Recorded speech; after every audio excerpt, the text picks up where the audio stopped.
السلام علیکم بچوں، آپ نے اپنے پچھلے لیکچر میں گرامر کو پڑھا تھا۔ گرامر میں ہم نے حرف اور لفظ کو پڑھا تھا۔ ہم نے جانا کہ اردو زبان میں کتنے حروف ہوتے ہیں، پھر حرف کسے کہتے ہیں اور حروف کیا ہے، اور پھر حروف سے لفظ کیسے بنتا ہے اور لفظ کس کو ہم لفظ کہیں گے یہ بھی ہم نے جانا تھا۔ پھر ہم نے اس کی سرگرمی کو اچھے سے حل کیا تھا۔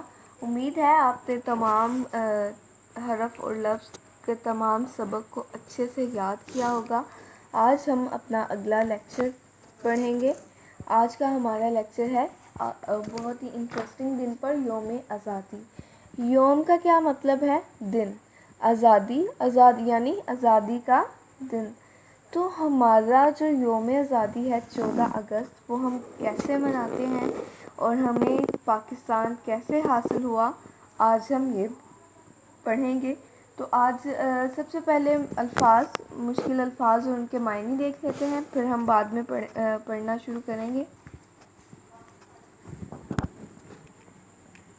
پہلا لفظ ہے جدوجہد یعنی کوشش، سر تھوپ دینا یعنی الزام لگا دینا، گٹھ جوڑ ملی بھگت، مایوسی نا امیدی، سیاہ کالا، ذلیل و خوار بے عزت ہونا، کثر کمی، رحم ترس، برقی کمکموں بجلی کی بتیاں یعنی وہ جو روشنی والی لائٹس چھوٹی چھوٹی وہ جو گھروں کو سجانے کے لیے ہم لوگ لگاتے ہیں، یہ ان کی بات ہو رہی ہے۔ چراغاں روشن کرنا، خصوصی خاص، داستان قصے کو کہا جاتا ہے۔ اس کے بعد دیکھیں تڑپ بے چینی، قابل ذکر ذکر کے قابل، ولولہ انگیز یعنی جوش و جذبہ پیدا کرنے والی، جوش و جذبہ سے بھرپور، کچلنا پیروں سے روند دینا، کسی چیز کو تباہ کر دینا پیروں سے، متحد اکٹھا ہونا، متفقہ اتفاق کرنا، ایک چیز پر اتفاق کرنا، ٹھیک ہے، مختصر کم، رنگا رنگ رنگوں سے بھری ہوئی، تحریک آزادی آزادی کی تحریک، شائع چھپنا، توقعات امیدیں، ٹھیک ہے۔ تو اب ہم پڑھیں گے، تھوڑا سا ہم اس کو پڑھتے ہیں پھر ہم سمجھنے کی طرف آتے ہیں۔ پاکستان میں ہر سال 14 اگست کو یوم آزادی منایا جاتا ہے۔ تو ہماری یوم آزادی کی تاریخ کیا ہے؟ 14 اگست، ٹھیک ہے۔ 14 اگست کو ہم یوم آزادی مناتے ہیں۔ یہ وہ مبارک دن ہے جب ہماری جدوجہد یعنی بہت زیادہ کوششوں کے بعد آزادی کے نتیجے میں پاکستان کا نام ایک آزاد وطن کی حیثیت سے دنیا کے نقشے پر ابھرا تھا، ٹھیک ہے۔ یہ بہت جدوجہد کے بعد یعنی بہت کوشش کے بعد، کیسے کوشش کی ہمارے بڑوں نے، یہ بھی ہم اسی چیپٹر میں پڑھیں گے، ٹھیک ہے۔ اب آگے دیکھتے ہیں، یہاں پر ہم جنگ آزادی کے بارے میں بات کریں گے جو مسلمانوں نے انگریزوں سے لڑی تھی۔ جب پاکستان اور بھارت جو ہے وہ ایک ملک ہندوستان ہوا کرتا تھا، تو اس وقت جو ہے مسلمانوں نے اس وقت ہندوستان انگریزوں کے قبضے میں تھا، اور اس وقت مسلمانوں نے 1857 کو ایک ناکام جنگ آزادی لڑی تھی، یعنی جب جنگ آزادی لڑی تو تھی لیکن اس میں کامیاب نہ ہو سکے، ٹھیک ہے۔ تو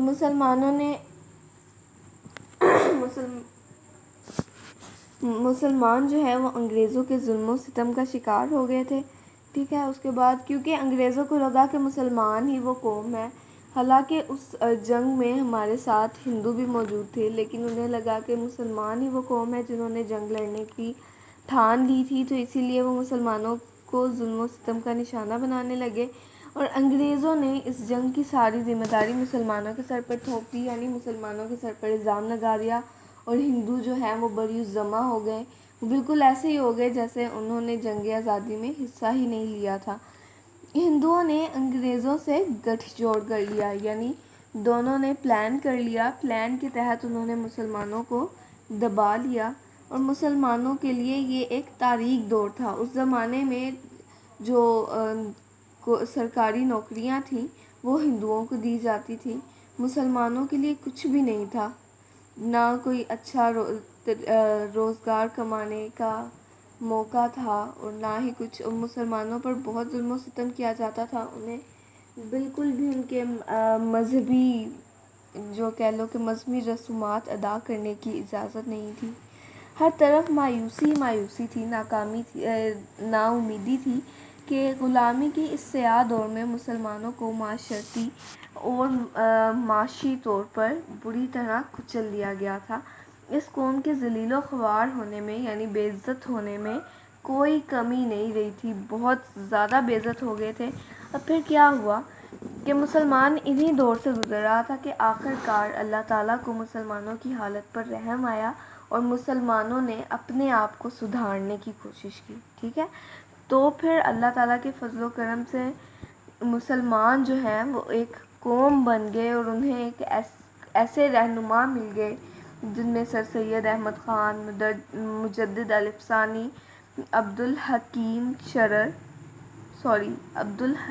شرر، مولانا ظفر علی خان، مولانا محمد جوہر، محمد علی جوہر اور قائد اعظم علامہ اقبال جیسے جو ہیں عظیم رہنما مسلمانوں کو ملے، جنہوں نے اپنی تقریروں سے مسلمانوں کے اندر جذبہ پیدا کیا، ایمان کو تازہ کیا اور جذبہ پیدا کیا کہ ہمیں اپنی آزادی کو واپس حاصل کرنا ہے اور ہمیں اللہ تعالیٰ کے بتائے گئے اللہ تعالیٰ کے حکم کے مطابق اپنی زندگی کو گزارنا ہے. تو 1905 میں جو ہے ہندوستان میں جب پاکستان اور بھارت ایک ملک ہوا کرتے تھے تو تب اس کا نام ہندوستان ہوا کرتا تھا. ٹھیک ہے، انہوں نے ہندوستان میں مسلمانوں کی ایک سیاسی جماعت بنی جس کا نام تھا آل انڈیا مسلم لیگ. اس نام سے ایک سیاسی جماعت بنی تو مسلمانوں کے لیے ایک کہہ لو کہ ایک مقام، ایک جگہ ایسی مسلمانوں کو ملی جہاں پر وہ اپنی بات کر سکتے تھے، جہاں پر وہ اپنے خیالات کا اظہار کر سکتے تھے. ٹھیک ہے، اس جماعت نے قائد اعظم محمد علی جناح کی ولولہ انگیز جوش و جذبے سے بھرپور قیادت میں آزادی کی تحریک شروع کر دی، یعنی اپنے ملک کو آزاد کرانے کی کوششیں شروع کر دی. ہندوؤں نے چونکہ انگریزوں کے ساتھ مل کر مسلمانوں کے خلاف سازشیں کرنا شروع کر دی تھی، تو اسی لیے انہوں نے مسلمانوں کی اس آزادی کی تحریک کو دبانا چاہا. لیکن قائد اعظم کی قیادت میں مسلمان ایک متحد ہو گئے تھے، ایک قوم بن گئے تھے. تو اللہ تعالیٰ کے فضل و کرم سے دشمنوں کی سازشیں ہمارا کچھ نہ بگاڑ سکی، اور 23 مارچ 1940 کو مسلم لیگ کے سالانہ اجلاس میں ایک قرارداد منظور ہوئی قائد اعظم کی صدارت میں. ٹھیک ہے، اس قرارداد کو قرارداد لاہور بھی کہا جاتا تھا، اور لیکن اب اس قرارداد کو قرارداد پاکستان کہا جاتا ہے. ٹھیک ہے، اس وقت جلد ہی یہ قرارداد جو ہے وہ بڑے صغیر کے تمام مسلمانوں کا متفقہ مطالبہ بن گئی کہ جتنے بھی مسلم ممالک تھے ان کی متفقہ آواز بن گئی بڑے صغیر کے جو مسلم ممالک تھے کہ پاکستان کو ایک علیحدہ وطن بننا چاہیے. ٹھیک ہے، تو 7 سال کے مختصر عرصہ میں جو قائد اعظم ہیں ہمارے رہنما، انہوں نے ہندوؤں سے اور انگریزوں سے بات چیت کے ذریعے تمام مسائل کو حل کیا اور آخر کار اپنا الگ وطن حاصل کرنے میں کامیاب ہو گئے. پاکستان جو ہے وہ 14 اگست 1947 کو معاوضہ وجود میں آیا، یعنی باقاعدہ طور پر ایک علیحدہ وطن بن گیا. اس کی سرحدیں بنائی گئی باقاعدہ طور پر. یوم آزادی ہر سال شان و شوکت سے اور دھوم دھام سے منایا جاتا ہے. پورے ملک میں جو ہے ہم یوم آزادی ہم لوگوں کو پتہ ہے کہ سب کو پتہ ہے ہم لوگ کیسے مناتے ہیں.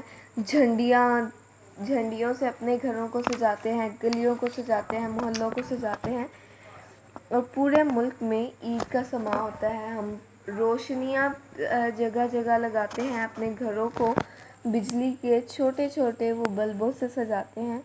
تو ہر جگہ پر پاکستان کا پرچم ہی ہمیں نظر آ رہا ہوتا ہے. ہر بڑے چھوٹے شہر میں یہ تقریبات منعقد ہوتی ہیں، اور اسی طرح ساری رات جو ہے وہ ہر جگہ پر روشنی رہتی ہے اور پورے ملک کو چراغاں کیا جاتا ہے. ٹھیک ہے، خوشی کے موقع پر ریڈیو اور ٹیلی ویژن خصوصی پروگرامز پیش کرتے ہیں اور آزادی کی سفر کی داستان سناتے ہیں۔ آپ کو پتہ ہے بچوں کہ جب مسلمان جو ہیں وہ پاکستان آ رہے تھے انڈیا سے ہجرت کر کے، جب ہمارا ملک آزاد ہوا تھا 1947 میں، تو بہت سارے ہندوؤں نے مسلمانوں کو قتل کیا اور وہاں پر مسلمانوں کا قتل عام ہوا تاکہ مسلمان جو ہیں وہ علیحدہ ملک میں جانے نہ پائیں۔ مسلمانوں نے جو لوگ انڈیا میں رہتے تھے ان کی بہت ساری زمینیں تھیں، وہاں پر بہت سارا پیسہ تھا، جائیداد تھی، وہ وہاں پر چھوڑ کے وہ پاکستان آئے، انہوں نے پاکستان کو آباد کیا، بہت ساری قربانیاں دی ہیں ہمارے بڑوں نے ہمیں ہمارا ملک دلانے میں، ٹھیک ہے، ہمیں آزاد کرنے میں۔ تو یہ جو ساری داستان ہے نا، یہ ٹی وی بیان کرنا چاہتا ہے، چھوٹی چھوٹے جو پروگرامز ہیں ان کی صورت میں۔ اخبارات پر یوم آزادی پر خصوصی ایڈیشنز شائع ہوتے ہیں جن میں ہم آزادی کا ذکر کرتے ہیں کہ ہمیں کیسے ملی، اور اپنے شہداء کو ہم یاد کرتے ہیں، ان کی یاد میں ہم فاتح خوانی بھی کرتے ہیں اور ملک کے مشہور مقامات پر چراغاں کیا جاتا ہے۔ پاکستان جو ہے وہ اسلام کا قلعہ ہے اور ہماری جو ہے وہ پناہ گاہ ہے۔ عالم اسلام کی پاکستان سے بڑی توقعات ہیں، امیدیں وابستہ ہیں۔ ہمارا فرض ہے کہ ہم اپنے ملک کی حفاظت اور ترقی کے لیے کوشاں رہیں۔ تو ہم اپنے ملک کو ترقی اسی صورت میں بیٹا دے سکتے ہیں کہ جب ہم اپنے ملک کا نام روشن کرنے کی کوشش کریں، ہم علم حاصل کریں اور ہم سچے اور پکے مسلمان بن جائیں۔ یہی ہماری پہچان ہوگی اور اسی سے ہمارے ملک کا نام روشن ہوگا اور اللہ تعالی ہمیں ترقیوں سے نوازیں گے، ٹھیک ہے۔ تو آپ نے جانا کہ ہم 14 اگست کیسے مناتے ہیں۔ سب سے پہلے تو ہم نے یہ جانا کہ انگریز جو ہیں وہ 1857 کی جنگ کے بعد مسلمانوں کی جانی دشمن بن گئے تھے اور مسلمانوں پر بہت ظلم و ستم کیا، اور پھر مسلمانوں کو بہت سارے ایسے رہنما ملے جن میں سے چند ایک کا نام یہاں آپ لوگوں نے پڑھا بھی۔ ایسے رہنما ملے جنہوں نے مسلمانوں میں ایمان کا جو جذبہ ہے وہ ابھارا، وہ اجاگر کیا اس کو، اور مسلمانوں نے اپنا علیحدہ وطن حاصل کرنے کے لیے کوششیں شروع کر دی۔